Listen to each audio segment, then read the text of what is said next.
कभी-कभी हम लोग ये गलती करते रहते हैं कि हमें लगता है कि अगर हमने जो बेसिक से टूल्स होते हैं, हमारे डैशबोर्ड होते हैं, पावर बीआई, टैब्लू और ये सब सीख के हम बन जाएँगे बिज़नेस एनालिस्ट। नहीं, आप बिल्कुल गलत हैं, यहाँ पर इस तरीके से चीज़ें नहीं होती। आपको इसका पूरा रोड मैप पता होना चाहिए कि एक्चुअल में सिर्फ़ इन टूल्स के अलावा भी आपको बहुत सारी चीज़ें यहाँ पर सीखनी पड़ेंगी, तब जाके आप बनेंगे बिज़नेस एनालिस्ट। तो आपको पता करना है, तो आज हम इसी रोड मैप के बारे में बात करेंगे कि अगर आपको बिज़नेस एनालिस्ट बनना है, तो क्या-क्या चीज़ें, कब, कितना, कैसे फ़ॉलो करना है, सारी चीज़ें आपको बताते हैं। तो स्क्रीन पे आई बिलीव आप देख पा रहे होंगे और यहाँ पर आपको देखने को मिलेगा क्या है रोड मैप जो आपको एक डायरेक्शन देगा इस पूरे प्रोसेस को, इस पूरी जर्नी के लिए क्या आपको कैसे करना है। ठीक है? सारी चीज़ें एक जगह पे इस पीडीएफ के अंदर मिल जाएगी और ये पीडीएफ आपको नीचे लिंक के अंदर डिस्क्रिप्शन के अंदर मिल जाएगी। ठीक है? चलिए, अब यहाँ पर आप देखेंगे तो आपको जो सबसे पहले स्टेज है इसको हमने अलग-अलग स्टेजेस में बताया कि इस प्रोसेस में आप देखेंगे पहले first, then second, then third, इस तरीके से आपको ये सारी चीज़ें सीखनी है एक-एक करके।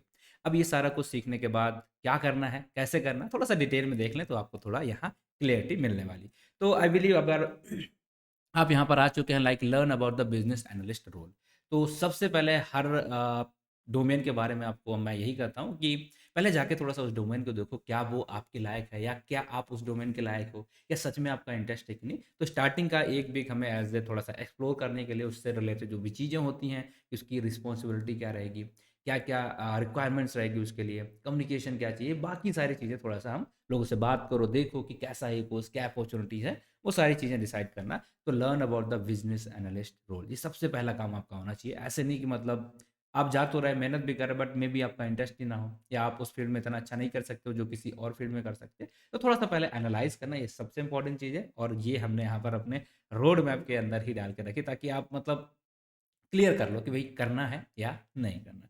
इसके बाद हम मूव करते हैं नेक्स्ट पॉइंट पे और ये हमारा एक्सप्लोर का करियर पाथवेज़ की डिफरेंट रिसर्च। देखिए आप research different types like BA, IT अलग-अलग जो भी डोमेन्स होते हैं, इन सारी चीज़ों को देखना। आप 1-2 घंटे दोगे 1 वीक तक आपको ये सारी चीज़ें करनी है, तो आप समझ जाओगे इस फील्ड में है क्या और क्यों आप पढ़ रहे हैं, पढ़ने के बाद आप करोगे क्या? ये बेसिक सी चीज़ें जो हैं, वो हमें पता चलेंगी। अब इतना सब कुछ हो गया, आपका इंटरेस्ट जाग गया, आप रेडी हो कि नहीं मुझे तो करना है, मुझे तो बिज़नेस एनालिस्ट ही बनना है। तो उसके लिए फिर आप आगे आएँगे और आगे आने के बाद आपको यहाँ देखने को मिलेगा लाइक नीचे स्टेज नंबर 2 और यहाँ पर आपकी शुरुआत हो जाएगी फाउंडेशन बिल्ड करने की। कि ठीक, आप रेडी? तो आपको फिर काम करना शुरू करना पड़ेगा। किस टाइप का काम? आपको ऐसा नहीं होगा कि सिर्फ़ डेटा जो डैशबोर्ड है, उसी से सारी चीज़ें एनालाइज़ कर लेनी, नहीं। आप एक बिज़नेस एनालिस्ट हैं, आपको बिज़नेस के हिसाब से चीज़ों को देखना पड़ेगा कि किस तरीके से आपका बिज़नेस चलेगा, क्या डिसीज़न्स आपको लेने हो सकते हैं, कैसे डिसीज़न्स लेने हैंगे, किस बेस पे आप डिसीज़न लोगे। तो आपकी यहाँ पर एनालिटिक स्किल्स, ठीक है, डिसीज़न मेकिंग जो पावर्स होती हैं, केस स्टडीज़ वगैरह जो होती हैं, ये सारी चीज़ें आपको यहाँ पर देखना पड़ेगा और थोड़ा-सा मैनेजेबल जो हमारी चीज़ें होती हैं, लाइक उन सारी चीज़ों को भी आपको थोड़ा-सा देखना पड़ेगा यहाँ पर।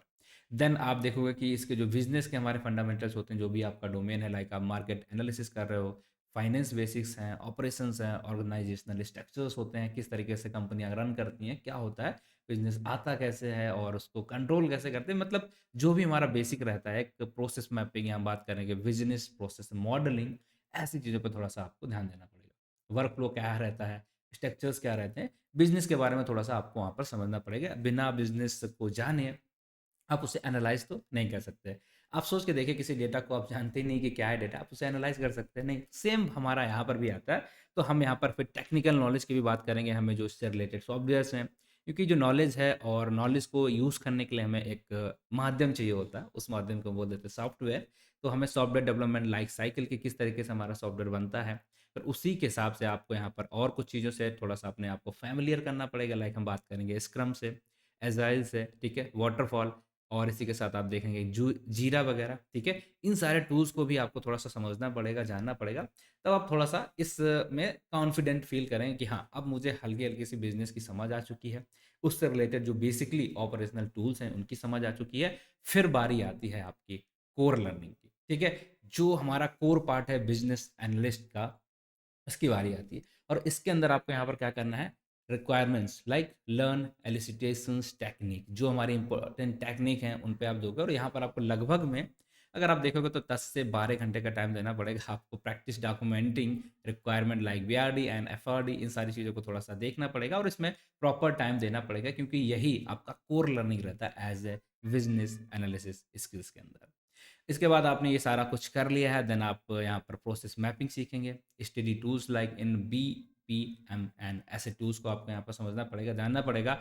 और इन सारी चीज़ों के बाद में यहाँ पर जो सिग्मा हमारे 6 बेसिक्स रहते हैं, उन सारी चीज़ों को आपको मास्टरी करनी पड़ेगी, क्योंकि यही जो टूल्स हैं, यही जो बेसिक्स हैं, इन्हीं की वजह पे आप पूरा अपना करियर बनाते हो।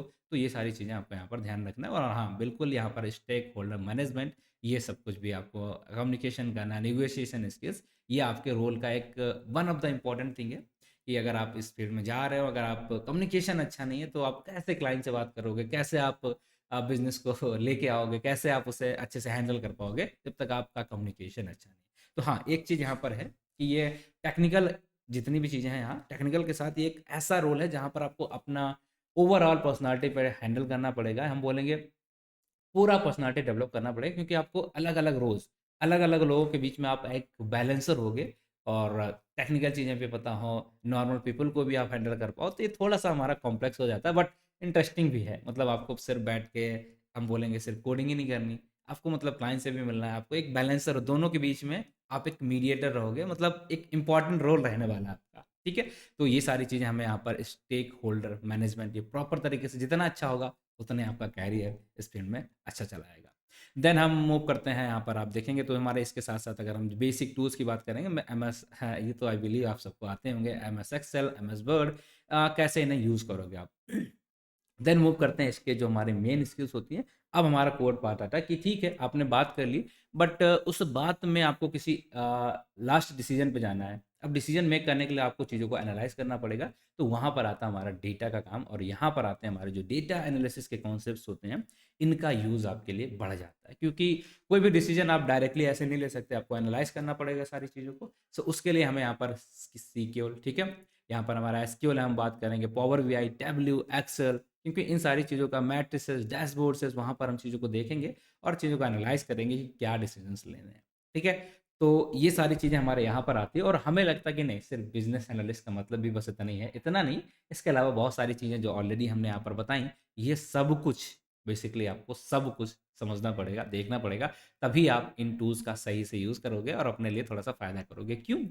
एट द एंड आपको यहाँ पर डिसीजंस लेने हो सकते हैं, मीडिएटर्स बनना हो सकता है, तो आप देखेंगे यहाँ पर डोमेन नॉलेज, आप किस फील्ड में हैं, तो अगर आप किसी क्लाइंट से बात कर रहे हैं, तो उसे समझाने के लिए, उसकी रिक्वायरमेंट को समझने के लिए, आपके पास सबसे इम्पोर्टेंट चीज़, स्किल्स के साथ-साथ, टेक्निकल स्किल्स के साथ-साथ डोमेन नॉलेज भी होना चाहिए, ठीक है? कम्युनिकेशन भी चाहिए, डोमेन नॉलेज भी चाहिए, टेक स्किल्स भी चाहिए, एक मतलब मल्टी प्रोफाइल हम बोल सकते हैं, ये होती है हमारी बिज़नेस एनालिस्ट की, ठीक? देन हम बात करेंगे यहाँ पर टेक्निकल स्किल से, आपको एपीआई, सिस्टम इंटीग्रेशन, इसका थोड़ा-सा बेसिक से अंडरस्टैंडिंग तो चाहिए कि किस तरीके से चीज़ें हमारी चल रही हैं, वायर फ्रेमिंग यहाँ पर क्या हो रही है, इन सब लगभग में आप फ़ैमिलियर तो हो जाएँ कि अगर सामने वाला बता रहा है, तो चीज़ आप समझ पा रहे हो कि सामने वाला कहना क्या चाह रहा है। लेट्स सपोज़ आपका टेक टीम का जो पर्सन है, वो कुछ बता रहा है, बट आपको कुछ समझ नहीं आ रहा है, तो वो भी मतलब थोड़ा-सा गलत साउंड करेगा आपके प्रोफ़ाइल के लिए, तो समझ में तो आना चाहिए आपको, ठीक है? टेक वाला पार्ट भी, दैट्स इट। नाउ मूव करते हैं नेक्स्ट, जो कि हमारी हो जाएगी स्टेज नंबर 5। अब इतना सब कुछ आपने कर लिया है। अब आपको पर्सनल प्रोजेक्ट्स बनाने पड़ेंगे, आप चाहेंगे तो फ्रीलांसिंग, आपको इंटर्नशिप्स, या हम बोलेंगे अपने ओपन सोर्स के अंदर कहीं न कहीं किसी न किसी तरीके से जो भी चीज़ें आपने सीखी हैं, जो भी आपने अभी तक लर्न किया है, उन सारी चीज़ों को किसी तरीके से शोकेस करना होगा।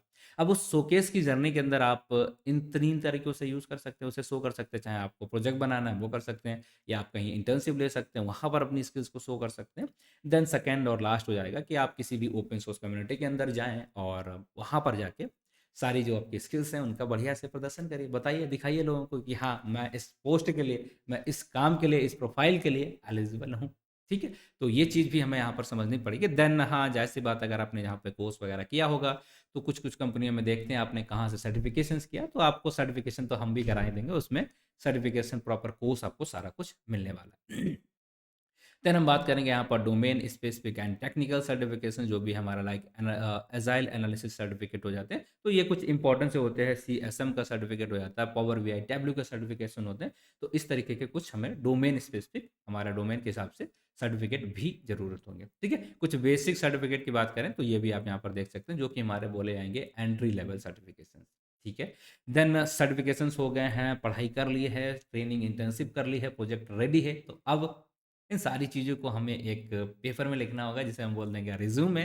एंड उसको अपने रिज्यूमे के थ्रू आप दूसरे के पास जाएंगे, अप्लाई करेंगे, उन्हें बताएंगे कि this thing we have covered, नहीं, you have just learn this thing. अब उन्हें बताएंगे, अगर आप उन्हें इंप्रेस कर पाए अपने रिज्यूमे से, या आपने कहीं इंटर्नशिप किया हो, या आपने किसी भी तरीके से प्रोजेक्ट से, जिस भी तरीके से आप उन्हें इम्प्रेस कर पाएँ, ठीक है?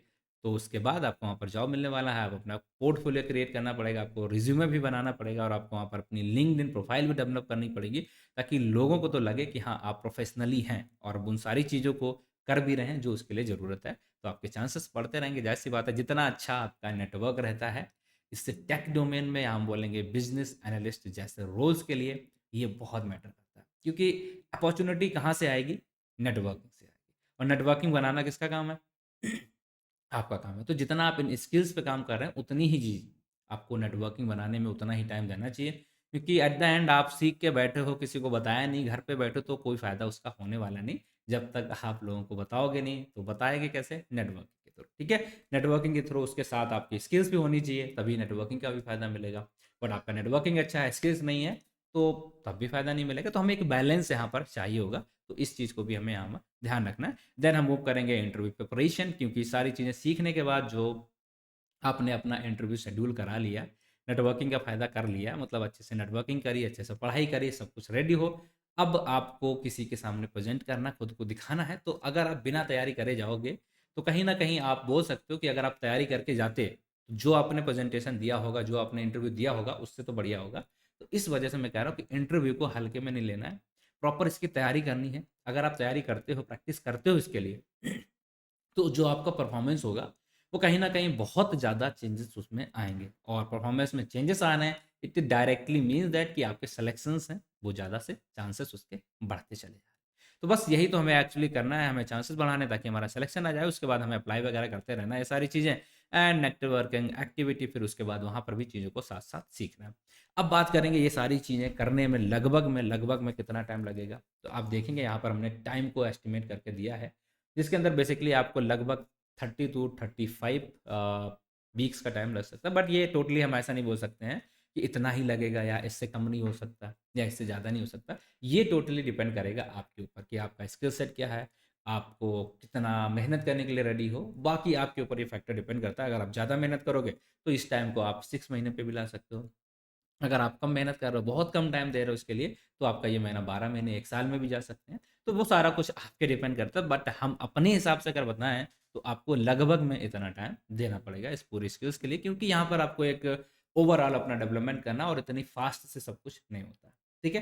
तो आप पर्सनैलिटी, आपकी कम्युनिकेशन, आपका टेक्निकल स्किल्स, आपका वेल एंसर, मतलब एक ओवरऑल आप डेवलपमेंट करने वाले हैं, तो इतना टाइम आपको प्रॉपर देना ही पड़ेगा। और किस सीक्वेंस में क्या-क्या चीज़ें सीखनी, सारा कुछ इस पीडीएफ के अंदर है, और ये पीडीएफ आपको लास्ट में आपको डिस्क्रिप्शन के अंदर मिल जाने वाली है। सो आई बिलीव आपको यहाँ पर समझ में आ गया है कि अगर आपकी ये जर्नी है, आपने डिसाइड कर रखा है कि हमें बनना है बिज़नेस एनालिस्ट, तो उसके लिए क्या-क्या आपको करना है। सो आई होप कि ये आपको हेल्प करेगा, आपको एक क्लैरिटी लाई होगी ये वीडियो।